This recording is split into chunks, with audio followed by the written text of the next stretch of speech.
English learners, welcome back to Mr. Daily English Podcast, your warm and friendly place to learn real, natural English through everyday conversations. I'm Amelia. And I'm Michael. So wonderful to be here with you again today, friends. Amelia, how are you feeling today? I am feeling absolutely wonderful, Michael. And I have to say, today's topic is one that I am genuinely passionate about. Because today, we are talking about something that so many... Before we say anything else today, I want to ask you something. And I want you to really sit with the question for a moment before we move on. Go ahead. Have you ever looked at your life, really looked at it, and thought, this is not where I wanted to be. This is not the person I thought I would become. And somehow, without even noticing, time just passed and here I am. I think everyone has had that moment at some point in some quiet corner of their life. And I think the most painful part of that moment is not the realization itself, it is what comes right after it. That tiny, devastating voice that says, "It is too late now." It is too late now. You missed your window. You should have started earlier. Other people your age are already there. You are behind. You are too old. It is over. That voice. That voice is a liar. And today, we are going to prove it completely, honestly, with real stories, real science, real conversations, and real hope. Because today's episode is not just an English lesson. Today's episode is a conversation we wish someone had with us on our darkest days, when we felt like we had missed our chance, when we felt like change was no longer possible, when we felt like the life we truly wanted was just not available to us anymore. If you have ever felt that way, this episode is for you. If you feel that way right now, this episode is especially for you. Stay with us, because what we have to share today might just change something inside you. Let us begin. Amelia, I want to start with something that I think holds more people back than almost anything else. The idea that there is a right time to start, a right age, a right moment, and that if you missed it, you're simply too late. The myth of the right time. I know this myth so well because I believed it for years. What did it tell you? It told me that people who speak fluent English started as children. It told me that truly successful people had their breakthrough in their 20s.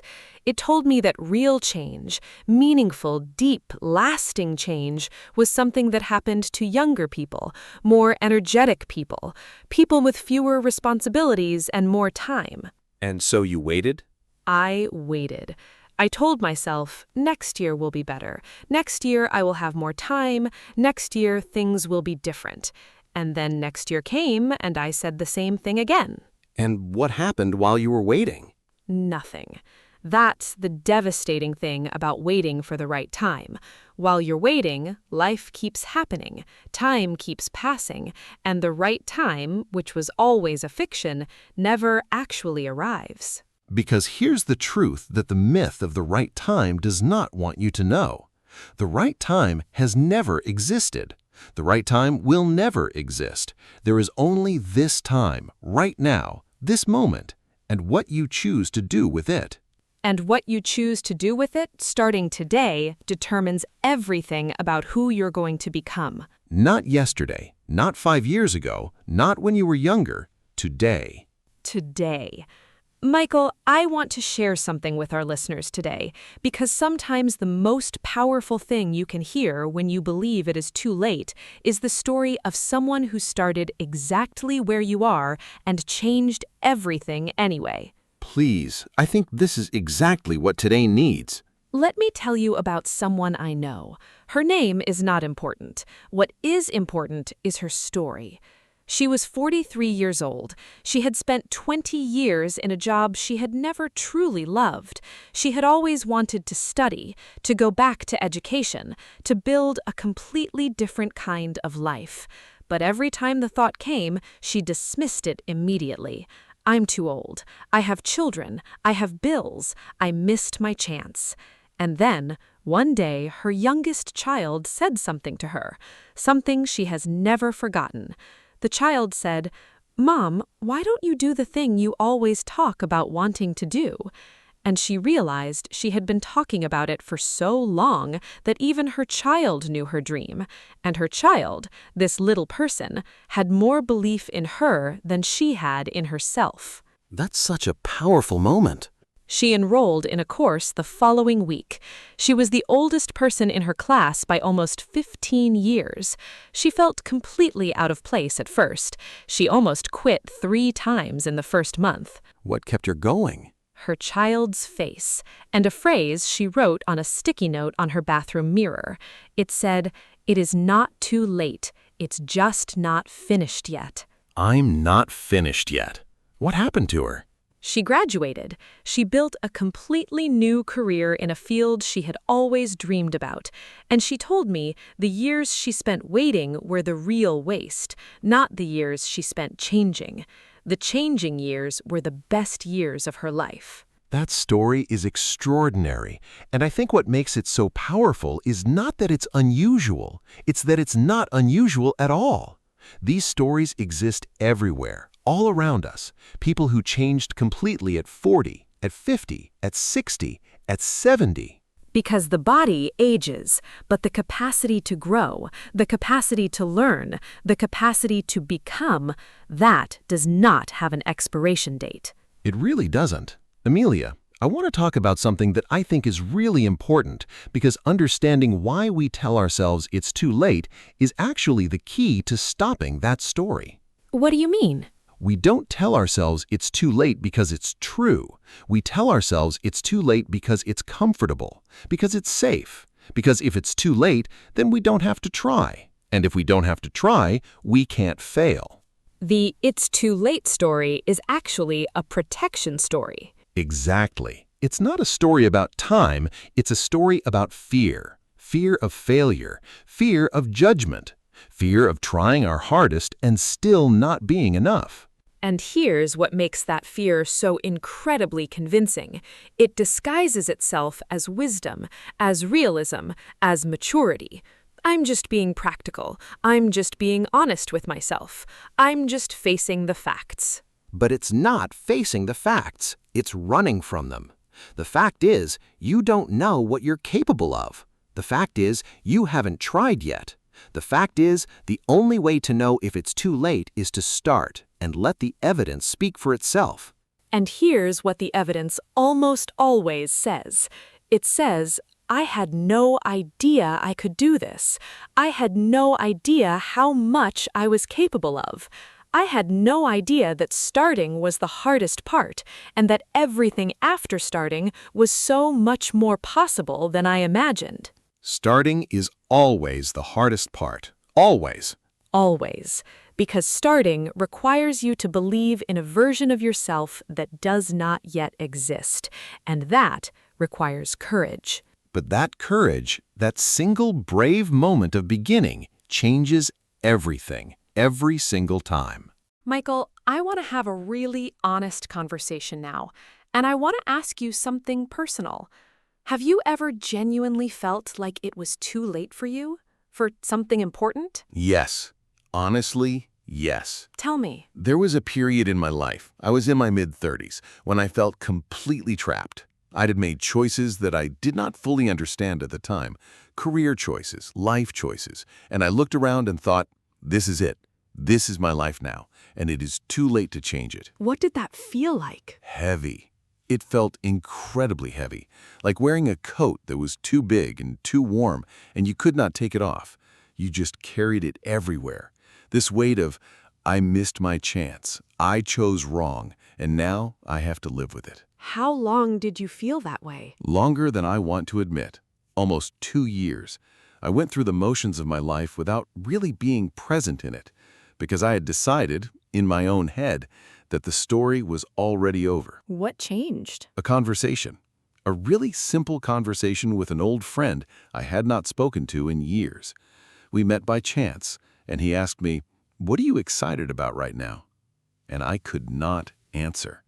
I sat there, and I genuinely could not think of a single thing I was excited about. And that was the wake-up call. It was the most uncomfortable moment I can remember, because it forced me to confront something I had been avoiding.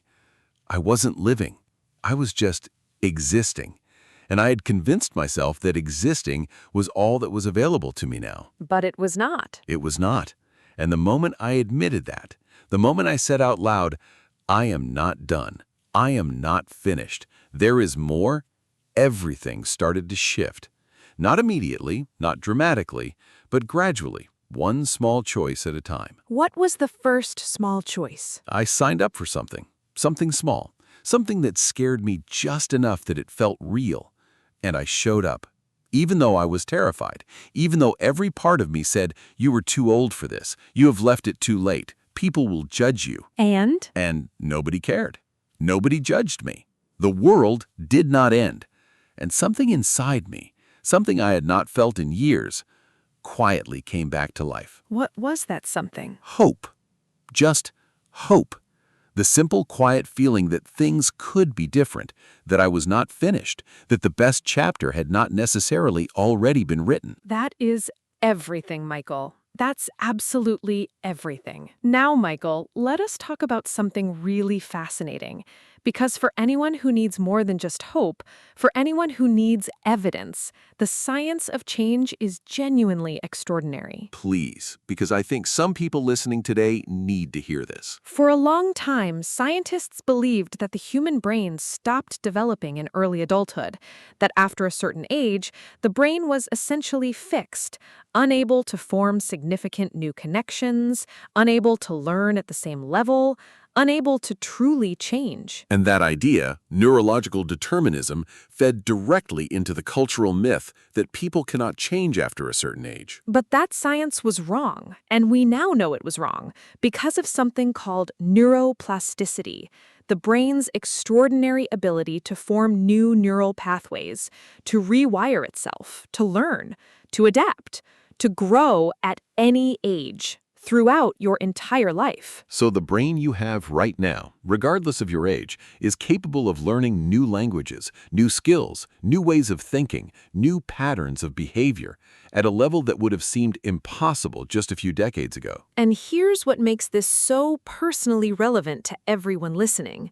Research consistently shows that people who learn new skills later in life, who challenge themselves intellectually, who step outside their comfort zone, not only grow as people, they also maintain sharper cognitive function, better memory, greater emotional resilience. Changing your life doesn't just feel good, it's literally good for your brain. The science doesn't say it's too late.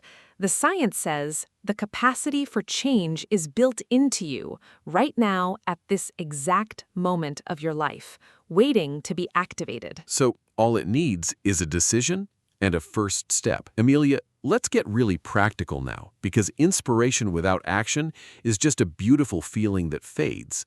So let's talk about actually starting to change your life today, concretely. Step 1, and this is the most important one, decide that you're not finished.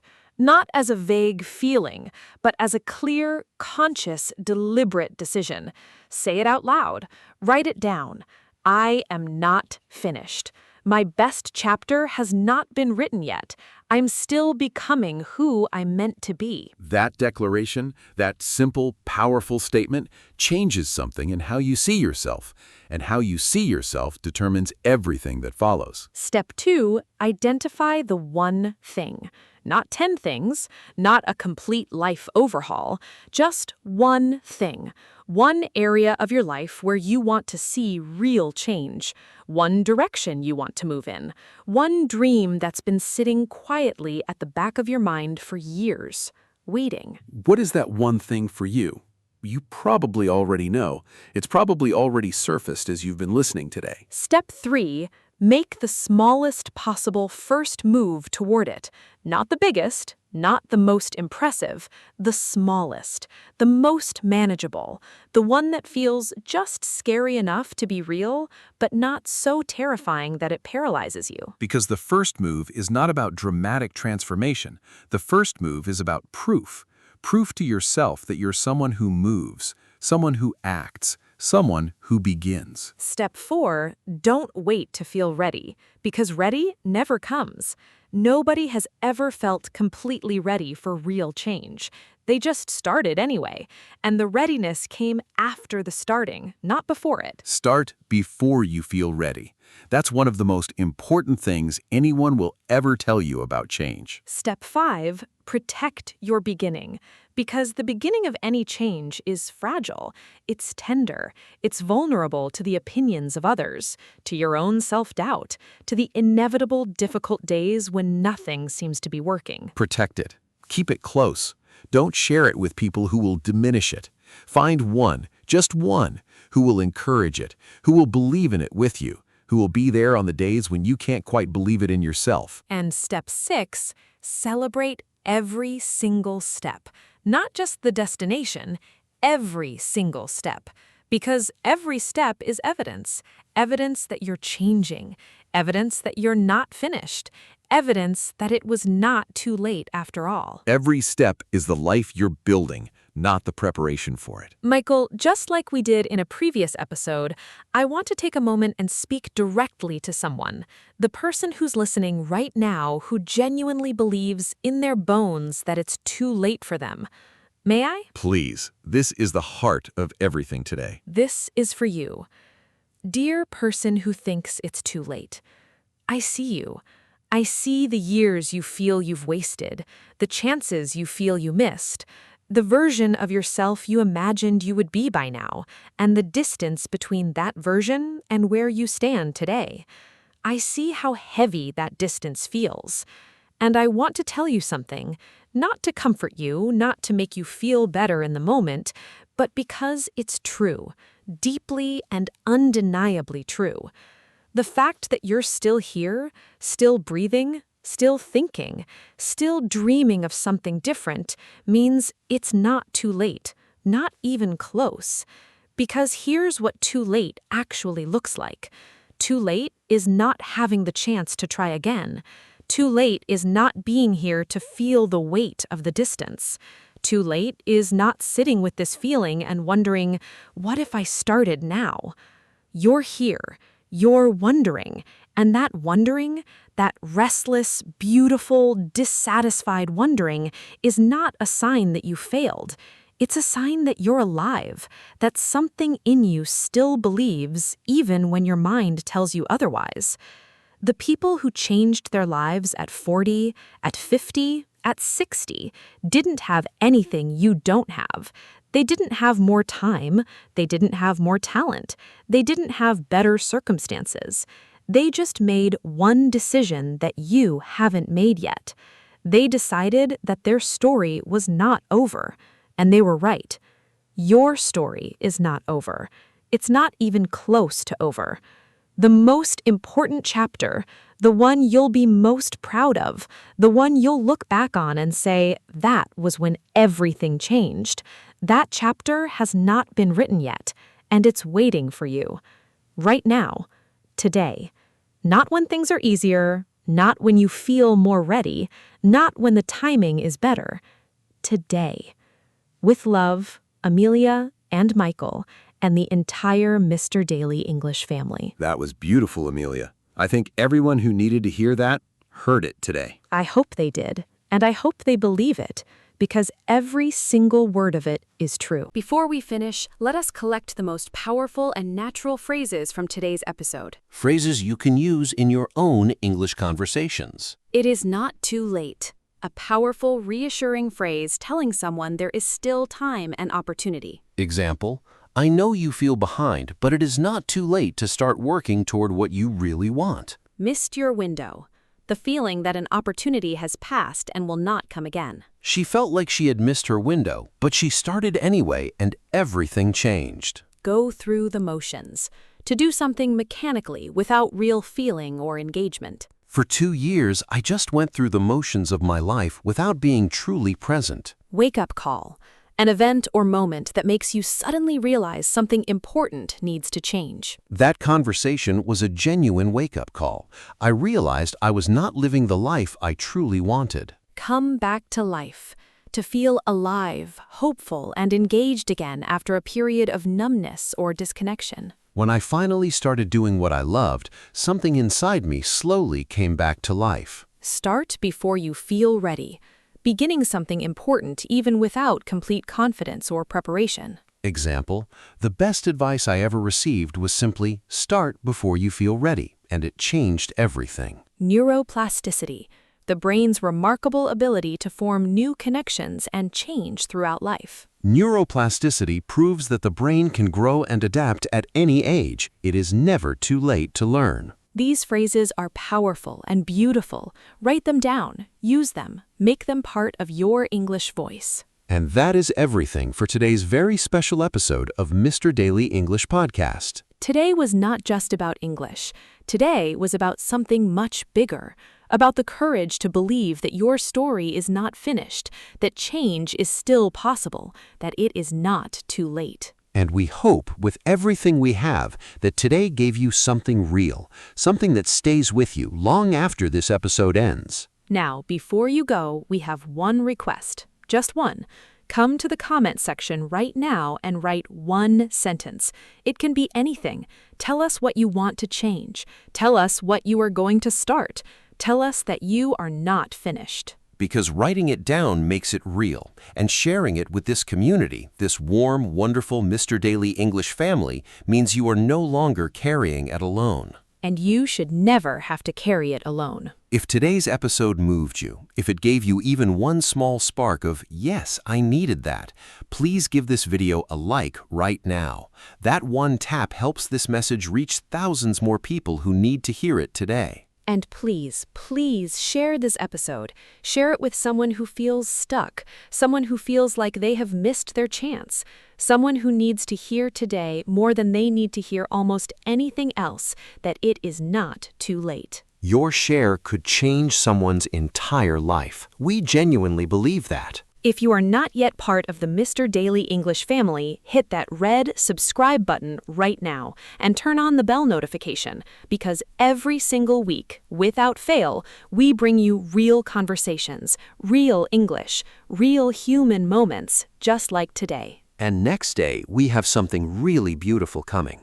We're going to talk about the power of small daily habits, how tiny, consistent actions done every single day create extraordinary lives over time. That's one conversation you absolutely cannot miss. So subscribe now, turn on the bell, and we'll see you there. Until then, take care of yourself. Be gentle with yourself on the hard days. And remember, every single morning you wake up is another chance to begin. It is not too late. It has never been too late. Your best chapter is still ahead of you. See you next day. We believe in you, every single one of you, with everything we have. See you in the next episode.